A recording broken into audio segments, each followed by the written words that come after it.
Hello दोस्तों, नमस्कार। स्वागत है आप सभी का एजुकेशन मंत्रा में। दोस्तों 27 अक्टूबर को होगा धरना प्रदर्शन। ऑर्डर एप्लीकेशन के लिए होगा धरना और सैकड़ों हाई मेरिट अभ्यर्थी इसलिए चयन की दौड़ से हो गए हैं बाहर।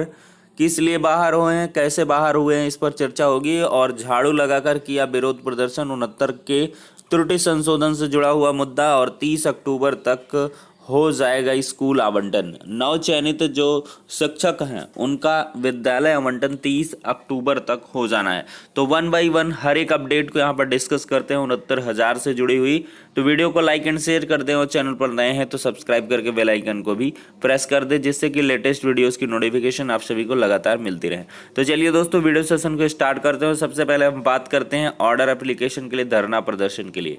देखिए दोस्तों 27 अक्टूबर को आह्वान किया गया है बीएड लीगल टीम की तरफ से कि सभी अभ्यर्थी एससीईआरटी लखनऊ पहुंचे, जहां पर एप्लीकेशन फाइल करने के लिए हम धरना प्रदर्शन करेंगे। और साथ ही साथ सरकार से ये मांग भी करेंगे कि ऑर्डर के लिए एप्लीकेशन दाखिल करने के साथ ही साथ 37,000 शिक्षक भर्ती का जैसे ही ऑर्डर आ जाए तो भर्ती प्रक्रिया को पूर्ण करा लिया जाए। तो ऐसे में देखते हैं दोस्तों 27 अक्टूबर को, हालांकि बीटीसी लीगल टीम की तरफ इसका गतिरोध भी किया जा रहा है कि अभी लिस्टिंग वगैरह कुछ हुई नहीं है, तो आखिरकार किस आधार पर धरना प्रदर्शन किया जाए। बेंच भी कॉन्स्टिट्यूट नहीं हो रही है, तो 27 के पहले हम धरना नहीं कर सकते। 27 की जब कॉज लिस्ट आ जाए तो उसके आधार पर हम कुछ करें। तो ये गतिरोध की स्थितियां बन रही हैं। जैसी भी धरना से रिलेटेड अपडेट होगी आप सभी को प्रोवाइड की जाएगी। हालांकि अभी कंफर्मेशन नहीं है एक तरीके से कि अभ्यर्थी जा ही रहे हैं, लेकिन आह्वान अवश्य किया जा रहा है। जल्दी धरना प्रदर्शन हो सकता है एप्लीकेशन फाइल करने के लिए और साथ ही साथ 37,000 शिक्षक भर्ती को अतिशीघ्र पूर्ण करने के लिए। तो ऐसे में देखते हैं दोस्तों क्या कुछ होता है। लेकिन 37,000 शिक्षक भर्ती के अभ्यर्थी खासे चिंतित हैं, क्योंकि उनके साथ के जो भी अभ्यर्थी चयनित हुए थे, चाहे उनसे कम मेरिट वाले ही क्यों न रहे हों, उनको विद्यालय आवंटन भी होने वाला है, जो स्वयं में एक जो है खींचने का विषय है। अब देखते हैं क्या कुछ आगे आने वाले समय में होगा। लेकिन ऐसे में सैकड़ों हाई मेरिट अभ्यर्थी क्यों बाहर हुए हैं, इस पर हम चर्चा कर लेते हैं। आज के समाचार पत्र में प्रमुखता से इस खबर को छापा गया है कि जो हाई मेरिट अभ्यर्थी हैं वर्गवार जो चयन हुआ है उसके आधार पर अभ्यर्थी बाहर हुए हैं, जबकि ये बहुत ही बड़ी मिस्टेक है। क्योंकि हाई मेरिट वाला अभ्यर्थी अगर यूआर में सिलेक्ट हुआ है, अगर उसको यूआर में सीट नहीं मिलती है तो उसको कम से कम उसकी कैटेगरी में तो सीट दे ही दी जानी चाहिए। लेकिन चयन ही निरस्त कर देना कहाँ का न्याय है, ये एक विवाद का विषय बन चुका है। देख सकते हैं दोस्तों बेसिक शिक्षा परिषद के प्राथमिक स्कूलों में 31,277 शिक्षक भर्ती को चयन सूची से बाहर होने वाले गिने चुने अभ्यर्थी नहीं है, बल्कि उनकी तादाद सैकड़ों में है। लगभग हर जिले में अधिक गुणांक वाले अभ्यर्थी चयन सूची से बाहर हो गए हैं। उनमें से अधिकांश ओबीसी व एससी वर्ग के तो हैं ही। यह अधिक गुणांक वालों को सूची में शामिल किया जाता है तो सभी जिलों के चयनितों में बदलाव होना तय है। यह नौबत इसलिए आई क्योंकि अफसरों ने गुणांक की जगह वर्गवार चयन को महत्व ज्यादा दिया, जिससे मेधावी अभ्यर्थी अनंतिम चयन सूची से बाहर हो गए। वहीं पर अगर बात करें तो 69,000 शिक्षक भर्ती की लिखित परीक्षा में उत्तीर्ण होने वाले की संख्या 1,46,060 है। तय पदों के लिए अधिक अभ्यर्थी सफल होने से शिक्षक बनने के लिए उनके चयन का आधार गुणांक बना। गुणांक के आधार पर 67,867 अभ्यर्थियों को अंतिम सूची 1 जून को जारी हुई थी। हालांकि उस समय परिषद के अफसरों ने ना तो सूची में शामिल वर्गवार अभ्यर्थियों की संख्या बताई और ना ही किस वर्ग का कितना गुणांक है या बताया। सिर्फ सूची के कुल अभ्यर्थियों की संख्या को प्रचारित किया गया। राष्ट्रीय पिछड़ा वर्ग की सुनवाई में इन बिंदुओं पर सवाल उठे थे। शीर्ष कोर्ट के निर्देश पर 31,661 पदों के लिए बनी चयन सूची में अफसरों ने वर्गवार चयनितों की संख्या घोषित की, लेकिन किस वर्ग का गुणांक कितना रहा इस पर पर्दा डाले रहे। 31,277 की पदों की अंतिम चयन सूची में सामान्य व आरक्षित वर्ग को लगभग बराबर सीटें बांट दी गईं। ज्ञात हो कि 15,933 सामान्य और 15,344 आरक्षित वर्ग के अभ्यर्थी सूची में शामिल हैं। यह बंटवारा करने में आरक्षित वर्गों पर चयनित ओबीसी व एससी कहीं के नहीं हुए। उन्हें ना तो अपने वर्ग में शीर्ष पर जगह मिली और ना ही सामान्य की सीटों पर चयन हो सका। इसलिए हर जिले में अधिक गुणांक वाले ओबीसी व एससी अभ्यर्थी गलत चयन का आरोप लगा रहे हैं। नियम है कि आरक्षित वर्ग का अभ्यर्थी यदि सामान्य वर्ग के बराबर या अधिक अंक हासिल करता है तो उसका चयन सामान्य वर्ग की सीट पर होगा। ऐसे अभ्यर्थियों को चयन सूची में अनदेखी की गई है। परिषद के अफसर इस संबंध में कुछ भी कहने को तैयार नहीं है। तो देख सकते हैं दोस्तों किस प्रकार से हाई मेरिट वाले अभ्यर्थी चयन से बाहर हो गए हैं। हालांकि अफसर इस पर कुछ भी नहीं बोल रहे हैं। भले ही एजी महोदय ने कहा हो कि हम जांच समिति इस पर बैठाए दिए हैं और जांच कमेटी जो है रिपोर्ट देगी, उसको हम नेक्स्ट डेट ऑफ हियरिंग में आपके समक्ष सबमिट करेंगे और उसके आधार पर ही आगे बढ़ेंगे। अगर ऐसा हुआ है हाई मेरिट वाले बाहर हुए हैं, लो मेरिट वालों को चयन में ले लिया गया है, तो हाई मेरिट वालों को हम चयन सूची से बाहर कर देंगे, लो मेरिट वालों को चयन जो है वो निरस्त कर देंगे और उनकी जगह पर हाई मेरिट को रख लेंगे।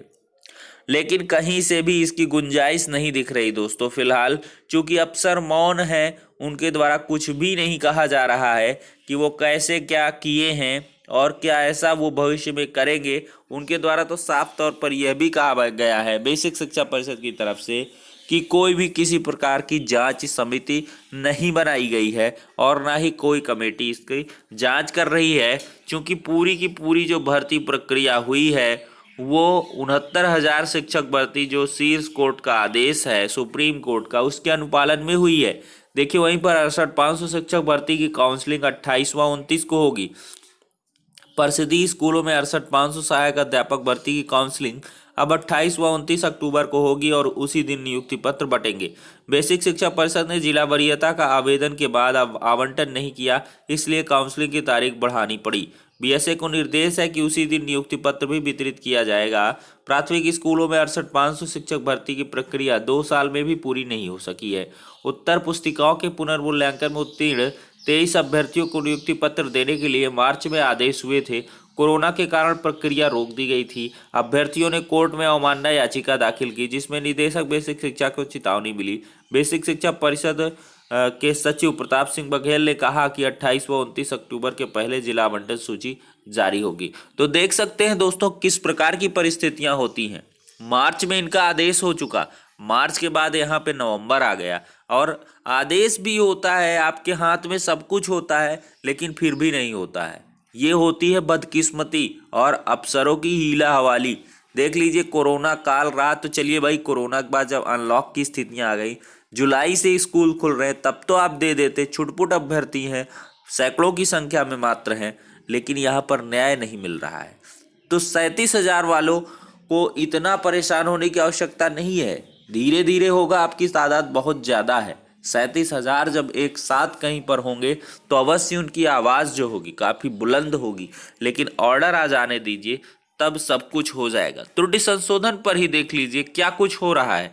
अभ्यर्थी इतने दिनों से लगातार धरना प्रदर्शन कर रहे हैं, किसी दिन झाड़ू लगा रहे हैं, किसी दिन भूख हड़ताल कर रहे हैं, तो किसी दिन कुछ कर रहे हैं, लेकिन हाथ कुछ नहीं आ रहा है। स्कूली शिक्षा महानिदेशक से आश्वासन भी मिला है, लेकिन अभ्यर्थी संतुष्ट नहीं है। ऐसे आश्वासनों का क्या करें जिन पर कोई कार्रवाई नहीं हो रही है। सचिव बेसिक शिक्षा परिषद प्रताप सिंह बघेल भी जी कह रहे हैं कि भाई आप लोग जाइए, हो जाएगा।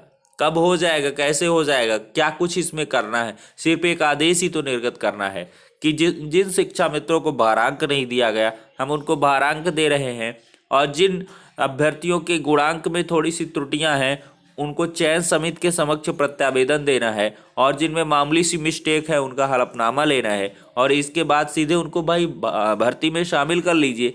आवेदन में मान लिया त्रुटियां हुई और आपने सॉफ्टवेयर में समय रहते उसमें कोई अपडेशन नहीं किया था, तो चयन समिति के समक्ष प्रत्यावेदन तो दिया ही जा सकता है। मूल अभिलेख से जो मैचिंग है वो करवा ली जाए। अगर मूल अभिलेख सही है तो अभ्यर्थी को उसका हक दिया जाना चाहिए। कोर्ट के कई सारे पॉजिटिव ऑर्डर भी हैं, तो उनके आधार पर भी आपको अमल करना चाहिए।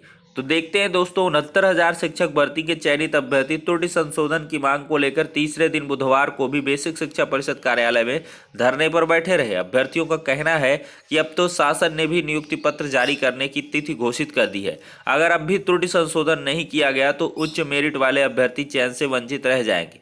अभ्यर्थियों ने अपना आंदोलन जारी रखने का निर्णय लिया है। धरने में शामिल होने वाले वाराणसी से आई शालिनी पांडे इस मुद्दे पर बात करते करते अचानक रो पड़ी।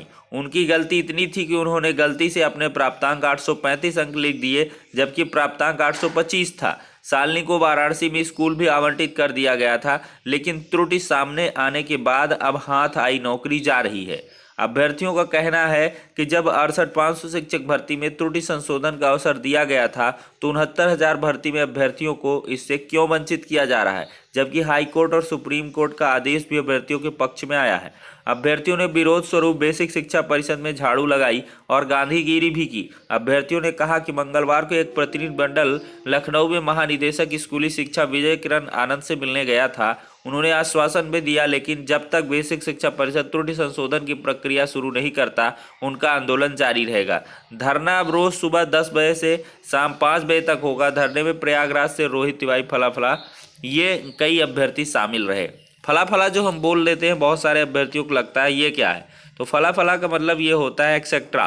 तो देख सकते हैं दोस्तों, एपीएस भर्ती पूरी करने के लिए अभ्यर्थियों का आयोग में प्रदर्शन, असिस्टेंट प्रोफेसर की नियुक्ति का रास्ता साफ। हालांकि ये उतनी जो है हमारे मतलब की न्यूज़ नहीं है, जो कि इससे रिलेटेड अभ्यर्थी भी हमारे चैनल पर नहीं होंगे।